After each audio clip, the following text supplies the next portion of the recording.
This is a Squiz podcast. We're your shortcut to being informed. Squiz Kids! It's your daily news fix. Fun, free, fresh.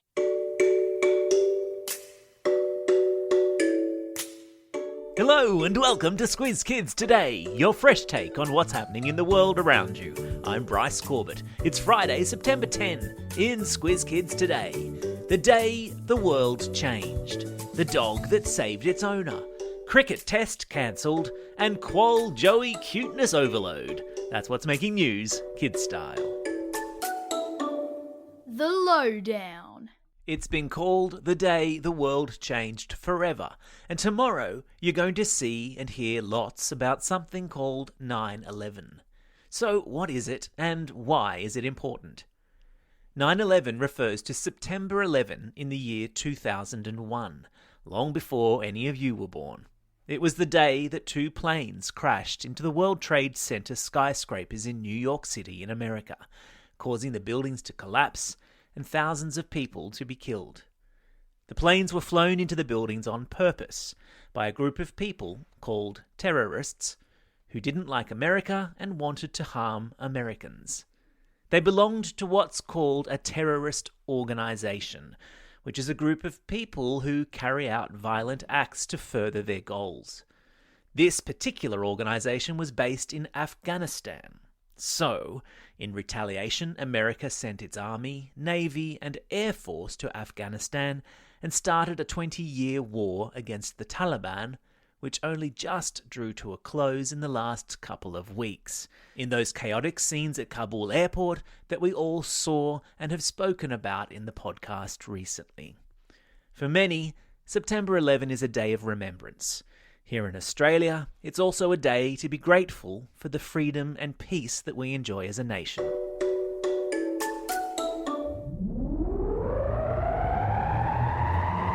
Spin the globe.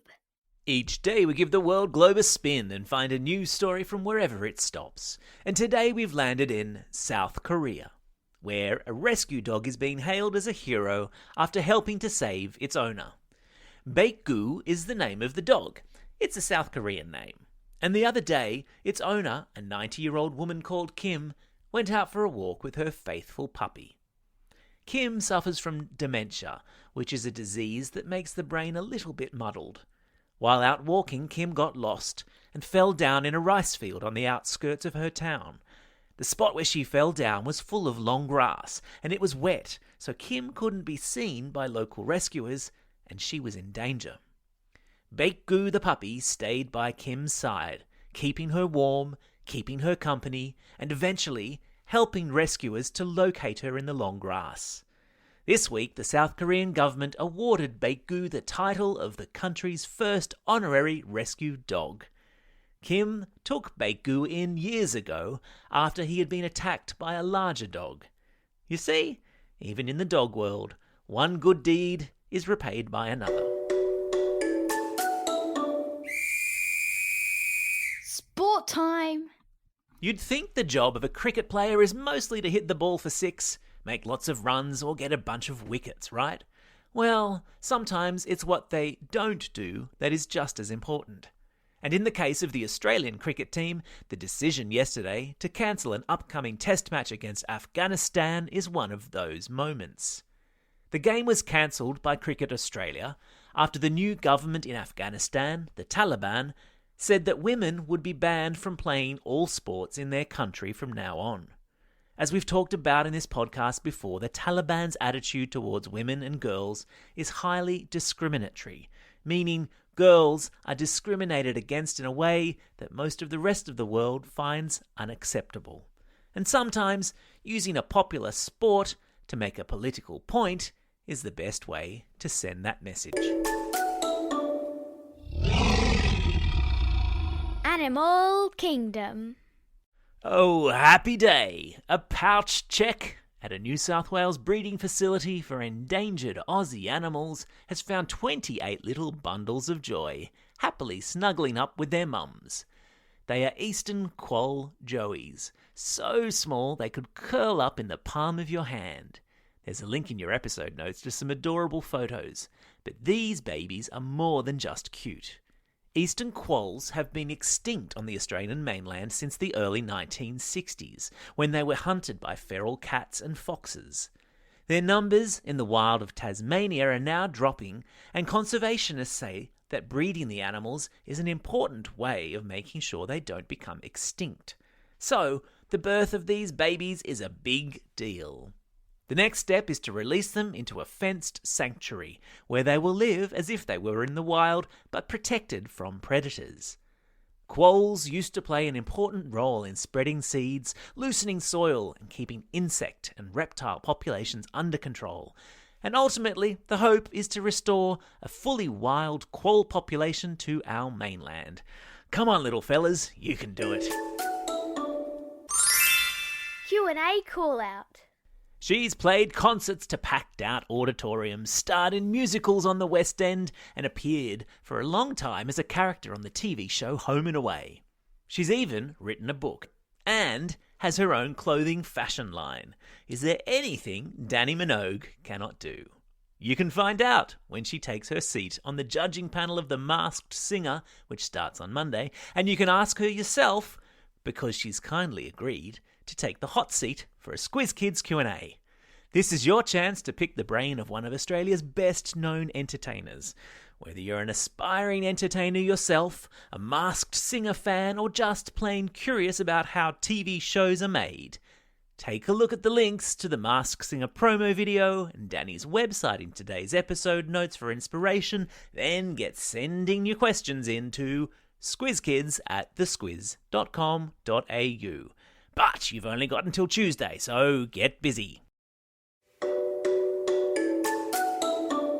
Time for the quiz.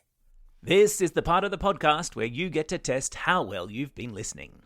Question number 1. In what country does Baekgoo, the amazing rescue dog, live? That's right, it's South Korea. Question number 2. What cute, cuddly critters have just appeared in pouches in a New South Wales wildlife reserve? Yeah, they're Eastern Quoll Joeys. Question number 3. Which country's cricket team will not now be playing a test series against Australia? That's right, it's Afghanistan.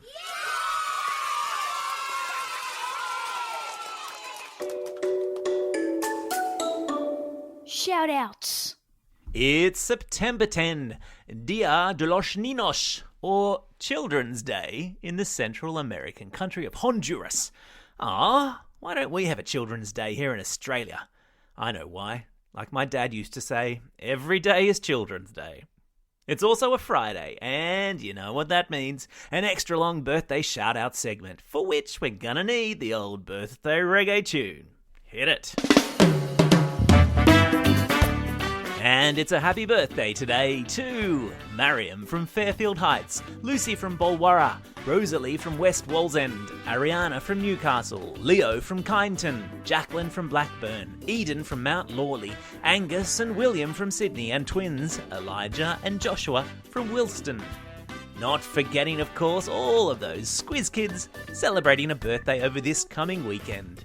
Zephyr from Walpole, Riley from Mornington, Grace from Lumia, Charlie from Hawthorne, Handari from Kyneton, Kiani from Kiama, Orly from Newcastle, Mason from Fairfield Heights, Blake from Page, Alexis from Dubbo, Benji from Viewbank, Abby from Watson, Cyrus from Spring Farm, Patrick from Lower Marshes, Katrina from Springwood, Noah from Mansfield, Xavier from Nambucca Heads, and Connor from West Wollongong.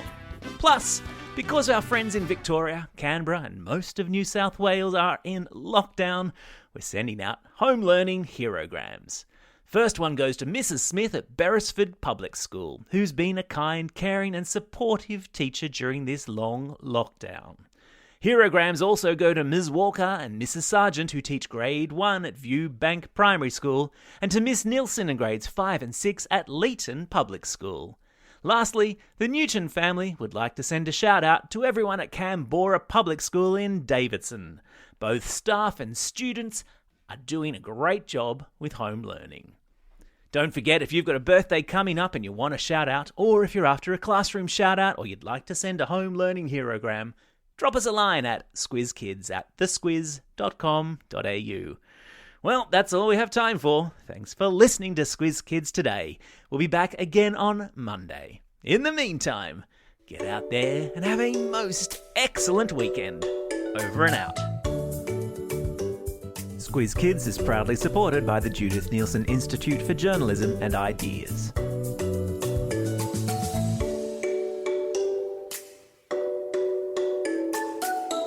Squiz Kids! It's your daily news fix. Fun, free, fresh.